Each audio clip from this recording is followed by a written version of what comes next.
ಮಂಡ್ಯದ ಕೆರಗೋಡು ಧ್ವಜ ದಂಗಲ್ ಕ್ಷಣಕ್ಕೊಂದು ತಿರುವನ್ನ ಪಡೆದುಕೊಳ್ಳುತ್ತಾ ಇದೆ.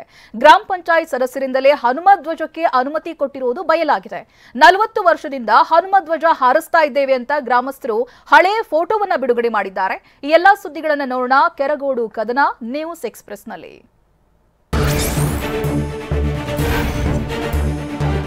ಮಂಡ್ಯದ ಕೆರಗೋಡು ಧ್ವಜ ದಂಗಲ್ ಕ್ಷಣಕ್ಕೊಂದು ತಿರುವು ಪಡೆದುಕೊಳ್ಳುತ್ತಿದೆ. ಹನುಮ ಧ್ವಜ ದಂಗಲ್ ಇದೀಗ ಮತ್ತೊಂದು ತಿರುವು ಪಡೆದುಕೊಂಡಿದೆ. ಗ್ರಾಮ ಪಂಚಾಯಿತಿ ಸದಸ್ಯರಿಂದಲೇ ಹನುಮ ಧ್ವಜಕ್ಕೆ ಅನುಮತಿ ಕೊಟ್ಟಿರುವುದು ಬಯಲಾಗಿದೆ. ಹಳೆ ಧ್ವಜನ ತೆಗೆದು ಹೊಸ ಧ್ವಜನ ಹಾಕಿ ಇಲ್ಲಿ ರಾಮ ಧ್ವಜನೇ ಹಾಕಬೇಕು, ಹನುಮ ಧ್ವಜನೇ ಹಾಕಬೇಕು ಅಂತ ಹೇಳಿ ಪ್ರೇರಣೆಯಿಂದ ಈ ಧ್ವಜಸ್ತಂಭನ ನಿರ್ಮಾಣ ಮಾಡಿದ್ದು. ಮಂಡ್ಯದ ಕೆರಗೋಡು ಗ್ರಾಮ ಪಂಚಾಯಿತಿ ಸದಸ್ಯರಿಂದಲೇ ಹನುಮ ಧ್ವಜಕ್ಕೆ ಅನುಮತಿ ಕೊಟ್ಟಿರುವುದು ಬಯಲಾಗಿದೆ. ಜನವರಿ 25ರಂದು ನಡೆದ ಸಭೆಯಲ್ಲಿ ಜೆಡಿಎಸ್, ಕಾಂಗ್ರೆಸ್, ಬಿಜೆಪಿ ಬೆಂಬಲಿತ ಸದಸ್ಯರು ಬೆಂಬಲ ಕೊಟ್ಟಿದ್ದಾರೆ. 22 ಗ್ರಾಮ ಪಂಚಾಯಿತಿ ಸದಸ್ಯರ ಪೈಕಿ 18 ಮಂದಿ ಒಪ್ಪಿಗೆ ಸೂಚಿಸಿದ್ದಾರೆ. 22 ಸದಸ್ಯರ ಪೈಕಿ 2 ಮೀಟಿಂಗ್ಗೆ ಗೈರಾಗಿದ್ರೆ ಮತ್ತಿಬ್ಬರು ವಿರೋಧ ವ್ಯಕ್ತಪಡಿಸಿದ್ರು.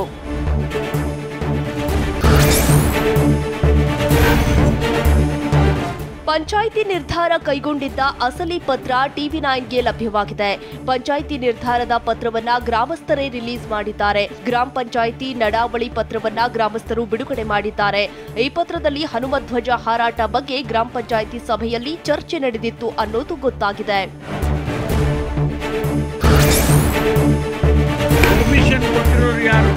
ಕಳೆದ ನವೆಂಬರ್ 27ರಂದು ಗ್ರಾಮ ಪಂಚಾಯಿತಿಗೆ ಅರ್ಜಿ ಸಲ್ಲಿಸಲಾಗಿತ್ತು. ಗ್ರಾಮ ಪಂಚಾಯಿತಿಗೆ ಶ್ರೀ ಗೌರಿಶಂಕರ ಸೇವಾ ಟ್ರಸ್ಟ್ ಅರ್ಜಿ ಸಲ್ಲಿಸಿತ್ತು.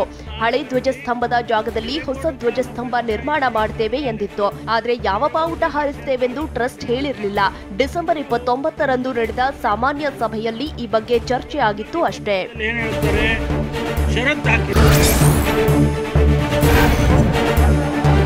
ರಾಮಲಲ್ಲಾ ಪ್ರತಿಷ್ಠಾಪನೆ ದಿನ ಹನುಮ ಧ್ವಜವನ್ನ ಹಾರಿಸಲಾಗಿತ್ತು. ಹನುಮ ಧ್ವಜ ಹಾರಿಸುತ್ತಿದ್ದಂತೆ ಪಂಚಾಯಿತಿಗೆ ತಕರಾರು ಅರ್ಜಿ ಸಲ್ಲಿಸಿದ್ರು. ಆನಂತರ ಮತ್ತೆ ಸಾಮಾನ್ಯ ಸಭೆ ಕರೆದು ಗ್ರಾಮ ಪಂಚಾಯಿತಿ ಅಧಿಕಾರಿಗಳು ನಡಾವಳಿ ರಚಿಸಿದ್ರು. ಇದಕ್ಕೆ ಆಕ್ಷೇಪ ವ್ಯಕ್ತಪಡಿಸಿದ PDA ಗ್ರಾಮ ಪಂಚಾಯಿತಿಗೆ ಯಾವುದೇ ಬಾವುಟ ಹಾರಾಟಕ್ಕೆ ಅನುಮತಿ ನೀಡಲು ಅಧಿಕಾರ ಇಲ್ಲ ಎಂದಿದ್ರು.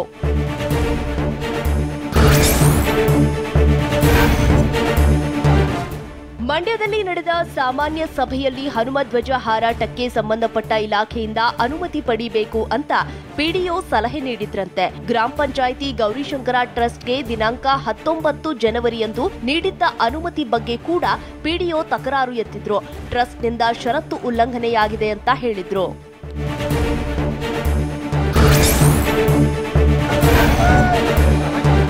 ಮಂಡ್ಯ ತಾಲೂಕಿನ ಕೆರಗೋಡಿನಲ್ಲಿ ಹನುಮ ಧ್ವಜ ತೆರವು ಪ್ರಕರಣ ಸಂಬಂಧ ಶಾಸಕರ ವಿರುದ್ಧ ಗ್ರಾಮಸ್ಥರು ಹಳೆ ಫೋಟೋ ಬಿಡುಗಡೆ ಮಾಡಿದ್ದಾರೆ. ಈ ಸ್ಥಳದಲ್ಲೇ 40 ವರ್ಷದಿಂದ ಹನುಮ ಧ್ವಜ ಹಾರಿಸುತ್ತಿದ್ದೇವೆ. ಧ್ವಜ ಹಾರಿಸಲು ಗೌರಿಶಂಕರ ಟ್ರಸ್ಟ್ ಮೂಲಕ ಅನುಮತಿ ಕೇಳಿದ್ದೆವು. ಹನುಮ ಧ್ವಜ ಹಾರಿಸಲು ಗ್ರಾಮ ಪಂಚಾಯಿತಿ ಅನುಮತಿ ನೀಡಿತ್ತು ಅಂತ ಗ್ರಾಮಸ್ಥರು ಹೇಳಿದ್ದಾರೆ. ಧ್ವಜಸ್ತಂಭನ ನಿರ್ಮಾಣ ಮಾಡಿದ್ದು ಇವ್ರು ಹೇಳ್ತಾ ಇದ್ದಾರಲ್ಲ ಮಾಧ್ಯಮದಲ್ಲಿ, ಶಾಸಕರು ಮತ್ತೆ ಉಸ್ತುವಾರಿ ಮಂತ್ರಿ, ಇದೆಲ್ಲ ಶುದ್ಧ ಸುಳ್ಳು. ನಮ್ಮ ಉದ್ದೇಶ ಇದ್ದದ್ದು ಹನುಮ ಧ್ವಜ ಹಾಕಲೇಬೇಕು ಅಂತ ಉದ್ದೇಶದಿಂದ ಮಾಡಿದಂಥ ಧ್ವಜ ನಿರ್ಮಾಣ ಇದು ಯಾವುದೇ ರೀತಿಯ ರಾಷ್ಟ್ರ ಧ್ವಜ ಹಾಕೋಕೆ ಅದು ಸರ್ಕಾರ ಇದೆ, ಅದನ್ನ ಮಾಡ್ತಾರೆ. ಇದು ಹೇಳ್ತಾ ಇರೋದೆಲ್ಲ ಬರೀ ಸುಳ್ಳು.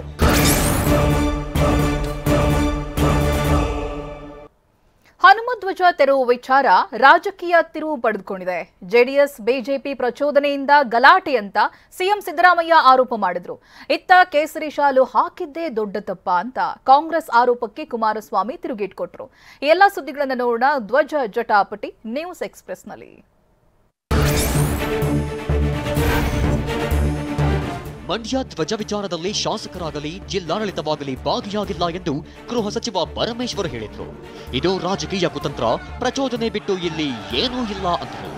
ಅದು ಸಾರ್ವಜನಿಕ ಸ್ಥಳದಲ್ಲಿ, ಅದರಲ್ಲೂ ವಿಶೇಷವಾಗಿ ಸರ್ಕಾರಿ ಜಾಗದಲ್ಲಿ ಆ ಕೆಲಸ ಆಗಬಾರ್ದು ಅಂತ ಹೇಳಿ ಅದನ್ನು ತೆಗೆಸಿದ್ದಾರೆ. ಇದರಲ್ಲಿ ಯಾರು ತಪ್ಪಿದೆ ನೀವೇ ಹೇಳಬೇಕು.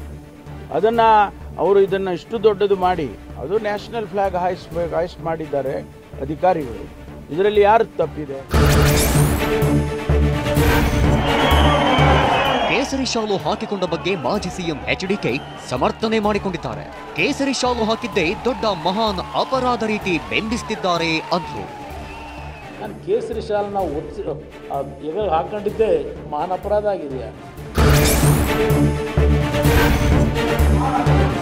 ಮಂಡ್ಯ ಜಿಲ್ಲೆಯಲ್ಲಿ ನೆಮ್ಮದಿ ಹಾಳು ಮಾಡಿದ್ದಾರೆ ಅಂತ ಕುಮಾರಸ್ವಾಮಿ ವಿರುದ್ಧ ಸಚಿವ ಚಲುವರಾಯಸ್ವಾಮಿ ಆಕ್ರೋಶ ವ್ಯಕ್ತಪಡಿಸಿದ್ರು.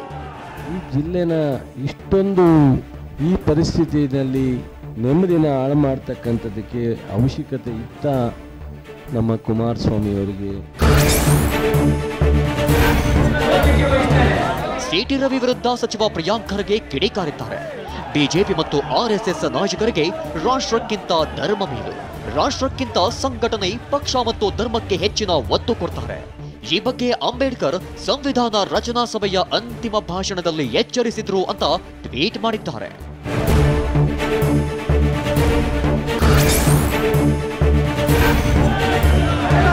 ಸಿಟಿ ರವಿ ರಾಷ್ಟ್ರ ಧ್ವಜವನ್ನ ತಾಲಿಬಾನ್ ಧ್ವಜ ಎಂದು ಕರೆದಿದ್ದಾನೆ ಅಂತ ಶಾಸಕ ನರೇಂದ್ರ ಸ್ವಾಮಿ ವಾಗ್ದಾಳಿ ನಡೆಸಿದ್ದಾರೆ. ರವಿಯನ್ನ ಅಯೋಗ್ಯ ಅಂತ ಕರೆಯುತ್ತೇನೆ, ರಾಷ್ಟ್ರ ಧ್ವಜ ಮತ್ತು ಹೆತ್ತ ತಾಯಿಗೆ ಅವಮಾನ ಮಾಡ್ತಾರೆ. ತಾಲಿಬಾನ್ನ ಧ್ವಜ ಎಂದಿರುವ ಬಗ್ಗೆ ದೂರು ನೀಡಿದ್ದೇನೆ, ಆತ ತನ್ನ ಹೇಳಿಕೆ ವಾಪಸ್ ಪಡೆದುಕೊಳ್ಳಬೇಕು ಅಂದ್ರು. ದೊಡ್ಡ ಮನುಷ್ಯನ ಬಗ್ಗೆ ಇಲ್ಲಿ ಪ್ರಸ್ತಾಪ ಮಾಡ್ತಿರಲ್ಲ. ರಾಷ್ಟ್ರ ಧ್ವಜನ ತಾಲಿಬಾನ್ ಧ್ವಜ ಅಂತ ಹೇಳಿದ್ದಾನೆ ಸಿಟಿ ರವಿ. ಅಯೋಗ್ಯ. ಒಬ್ಬ ಸಿಟಿ ರವಿನ ಅಯೋಗ್ಯ ಅಂತ ನಾನು ಓಪನ್ ಆಗಿ ಕರಿತೀನಿ. ಯಾಕೆ ಗೊತ್ತಾ? ರಾಷ್ಟ್ರ ಧ್ವಜನ ತಾಲಿಬಾನ್ ಧ್ವಜ ಅಂತ ಹೇಳಿದ್ದಾರೆ. ನಾಲ್ಗೆ ಹಿಡ್ತಾ ಇರ್ಲಿ ಅವನಿಗೆ. ಇದೀಗ ಉತ್ತರ ಕನ್ನಡ ಜಿಲ್ಲೆಗೂ ಧರ್ಮ ಧ್ವಜದಂಗಲ್ ಹಬ್ಬಿದೆ. ಭಟ್ಕಳದ ತೆಂಗಿನಗುಂಡಿ ಬೀಚ್ನಲ್ಲಿ ಭಗವಾನ್ ಧ್ವಜ ಕಟ್ಟಿ ತೆರವು ಮಾಡಲಾಗಿದೆ. ವೀರ ಸಾವರ್ಕರ್ ವೃತ್ತದ ನಾಮಫಲಕ ಕಟ್ಟಿ ತೆರವು ಮಾಡಿದ್ದಕ್ಕೆ ಬಿಜೆಪಿ ಹಾಗೂ ಗ್ರಾಮ ಪಂಚಾಯಿತಿ ಸದಸ್ಯರು ಪ್ರತಿಭಟನೆ ನಡೆಸಿದ್ರು.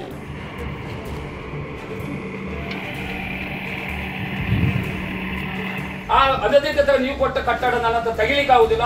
ಯಥಾವತ್ತವಾಗಿ ಆ ಕಟ್ಟಡ ಅದನ್ನ ಕಟ್ತೀನಿ. ಬೆಂಗಳೂರಿನ ಶಿವಾಜಿನಗರದ ಚಾಂದಿನಿ ಚೌಕ್ನಲ್ಲಿ ಹಸಿರು ಧ್ವಜ ಹಾರಾಟಕ್ಕೆ ಹಿಂದೂ ಸಂಘಟನೆಗಳಿಂದ ತೀವ್ರ ವಿರೋಧ ವ್ಯಕ್ತವಾಯಿತು. ಬಿಬಿಎಂಪಿ ಧ್ವಜಸ್ತಂಭದಲ್ಲಿ ಹಾರಾಡುತ್ತಿದ್ದ ಹಸಿರು ಬಾವುಟವನ್ನ ಪೊಲೀಸರು ತೆರವು ಮಾಡಿ ರಾಷ್ಟ್ರ ಧ್ವಜ ಹಾರಿಸಿದ್ರು.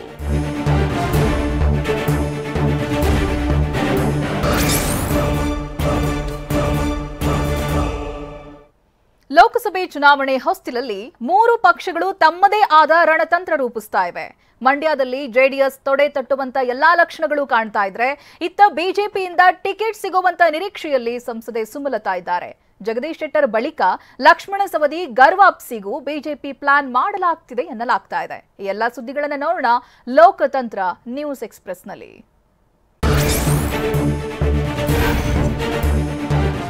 ಲೋಕಸಭೆ ಚುನಾವಣೆ ಹೊಸ್ತಿಲಲ್ಲಿ 3 ಪಕ್ಷಗಳಲ್ಲಿ ರಾಜಕಾರಣ ಗರಿಗೆದರಿದೆ.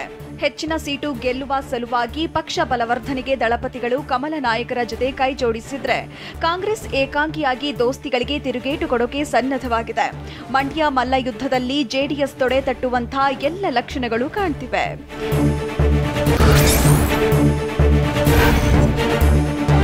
ಬಿಜೆಪಿ ಜೆಡಿಎಸ್ ಮೈತ್ರಿ ಬೆನ್ನಲ್ಲೇ ಸುಮಲತಾಗೆ ಈ ಬಾರಿ ಬಿಜೆಪಿಗಿಂತ ಟಿಕೆಟ್ ಡೌಟ್ ಅಂತಲೇ ಹೇಳಲಾಗ್ತಾ ಇದೆ. ಆದರೆ ಸುಮಲತಾ ಮಾತ್ರ ಬಿಜೆಪಿಗಿಂದಲೇ ಟಿಕೆಟ್ ನಿರೀಕ್ಷೆ ಇಟ್ಟುಕೊಂಡಂತೆಗಿದ್ದಾರೆ. ಮುಂದೆ ಇಟ್ಟ ಹೆಜ್ಜೆ ಹಿಂದೆ ಇಡೋ ಮಾತೇ ಇಲ್ಲ ಅನ್ನೋ ಧಾಟಿಗೆಲ್ಲೇ ಉತ್ತರ ಕೊಟ್ಟಿದ್ದಾರೆ. ಡಿಕೆಯವರು ಒಂದ್ಸರಿ ಕರೆದು ಮಾತಾಡಿದ್ರು ಅಂತದ್ದು ಅಥವಾ ಈ ಥರ ಯಾವುದೋ ಕಡೆ ಸಿಕ್ಕಿದಾಗ ಮಾತಾಡಿದ್ರು ಅಂತ ಮಾತಿದೆ. ಇಲ್ಲ, ಅದು ಸುಳ್ಳು. ಹಾಗಾದ್ರೆ ಕಾಂಗ್ರೆಸ್ ಅನ್ನೋದು ಆಪ್ಷನ್ ಓಪನ್ ಆಗಿರುತ್ತಾ? ಆ ಒಂದು ಬಾಗಿಲು ಓಪನ್ ಆಗಿರುತ್ತಾ? ಕಾಂಗ್ರೆಸ್ನವ್ರಿಗೆ ನಿಮ್ಮ ಮನೆ ಬಾಗಿಲು ಓಪನ್ ಇದ್ದೇ ಇರುತ್ತಾ? ನೋಡಿ, ನಮ್ಮ ಮನೇಲಿ ಎಲ್ರಿಗೂ ಬಾಗಿಲು ಓಪನ್ ಇರುತ್ತೆ. ಬಟ್ ನನ್ನ ಮೈಂಡು, ನನ್ನ ನಿಲುವು ಏನಿದೆ ಅದು ತುಂಬ ಯಾವಾಗಲೂ ಸ್ಟ್ರಾಂಗ್ ಆಗೇ ಇರುತ್ತೆ. ಅದರಲ್ಲಿ ನಾನು ಹೇಳೋದ್ನಲ್ಲ, ನಿನ್ನೆ ಒಂದು, ಇವತ್ತೊಂದು, ನಾಳೆ ಒಂದು ಹೇಳೋಕ್ಕೆ ನನಗಿಷ್ಟ ಇಲ್ಲ. ಬಿಜೆಪಿಗೆ ನನ್ನ ಬೆಂಬಲವನ್ನ ಕೊಟ್ಟಿದ್ದೆ, ನನ್ನ ಸಪೋರ್ಟಿಂಗ್ ಲೆಟರ್ ಕೊಟ್ಟಿದ್ದೀನಿ ಅಂತ ಸಂಸದೆ ಸುಮಲತಾ ಹೇಳಿದ್ರು. ಇಷ್ಟೆಲ್ಲ ನಾನು ಅವರ ನಾಯಕತ್ವದಲ್ಲಿ ನಂಬಿಕೆ ಇಟ್ಟಿದ್ದೇನೆ ಅಂದ್ರು.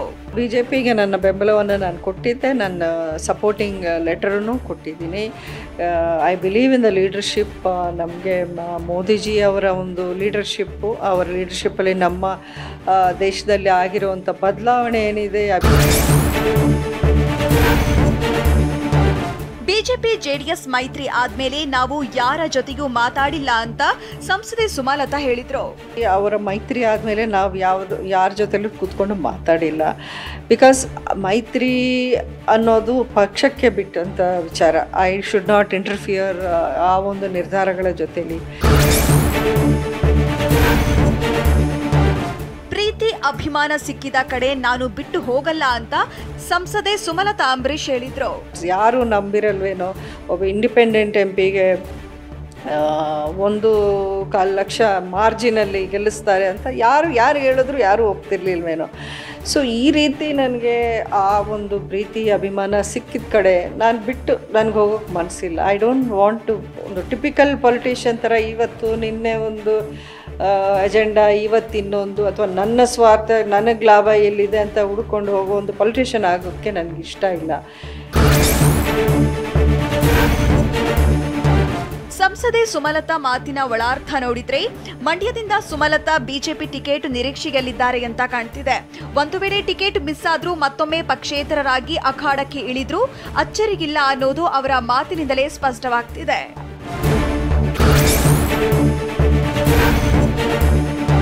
ಕಾಂಗ್ರೆಸ್ನಿಂದ ಬಿಜೆಪಿಗೆ ಜಗದೀಶ್ ಶೆಟ್ಟರ್ ವಾಪಸ್ ಬಂದಾಯ್ತು. ಇದೀಗ ಲಕ್ಷ್ಮಣ ಸವದಿ ಘರ್ ವಾಪಸಿಗೂ ಪ್ಲಾನ್ ಮಾಡಲಾಗ್ತಿದೆ ಎನ್ನಲಾಗ್ತಿದೆ. ಸವದಿಗೆನ್ನ ಮತ್ತೆ ಬಿಜೆಪಿಗೆ ಕರೆತರಲು ಹೈಕಮಾಂಡ್ ಟಾಸ್ಕ್ ಕೊಟ್ಟಿದೆ ಎನ್ನಲಾಗ್ತಿದೆ. ಅದರಲ್ಲೂ ಪ್ರಮುಖವಾಗಿ ಬೆಳಗಾವಿ ಜಿಲ್ಲಾ ಬಿಜೆಪಿ ನಾಯಕರಿಗೆ ಟಾಸ್ಕ್ ನೀಡಲಾಗಿದೆ. ಈಗಾಗಲೇ ಲಕ್ಷ್ಮಣ ಸವದಿ ಜೊತೆ 2 ಸುತ್ತಿನ ಮಾತುಕತೆಯೂ ನಡೆದಿದೆ ಎನ್ನಲಾಗ್ತಿದೆ.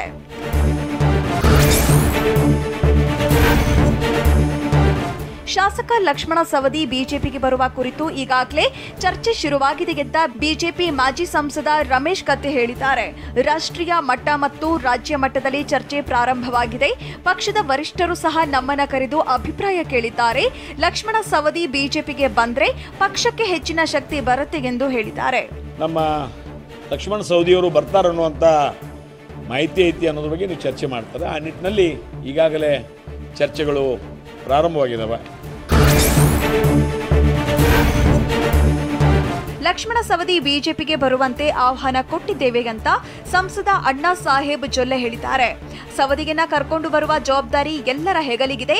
ಸವದಿ ಕರೆತರಲು ರಾಜ್ಯಾಧ್ಯಕ್ಷರು ಸೇರಿ ಎಲ್ಲರೂ ಪ್ರಯತ್ನ ಮಾಡ್ತಿದ್ದಾರೆ. ಲಕ್ಷ್ಮಣ ಸವದಿ ಬಿಜೆಪಿಗೆ ಬರಲು ಒಲವು ತೋರಿಸಬಹುದು ಅನಿಸ್ತಿದೆ ಎಂದಿದ್ದಾರೆ.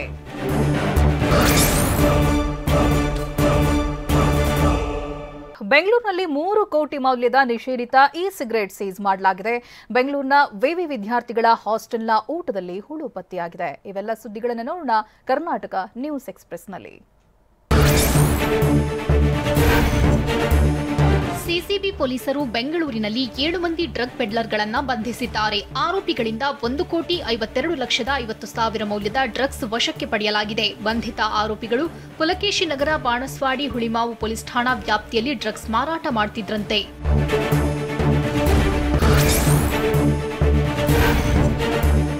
ಬೆಂಗಳೂರಿನಲ್ಲಿ 3 ಕೋಟಿ ಮೌಲ್ಯದ ನಿಷೇಧಿತ ಸಿಗರೇಟ್ ವಶಕ್ಕೆ ಪಡೆಯಲಾಗಿದೆ. ಸುದ್ದುಗುಂಟೆ ಠಾಣಾ ವ್ಯಾಪ್ತಿಯಲ್ಲಿ ಮನೆಯಲ್ಲಿ ಸಿಗರೇಟ್ ಜಪ್ತಿ ಮಾಡಿಕೊಳ್ಳಲಾಗಿದೆ. ಸಿಸಿಬಿ ನಾರ್ಕೋಟಿಕ್ಸ್ ಅಧಿಕಾರಿಗಳು ಕೇರಳ ಮೂಲದ ಶೋಯಬ್ನನ್ನ ಬಂಧಿಸಿದ್ದಾರೆ. ಈತ 1 ಸಿಗರೇಟ್ ಅನ್ನ 5,000ದಿಂದ 6,000ಕ್ಕೆ ಮಾರಾಟ ಮಾಡ್ತಿದ್ದಂತೆ.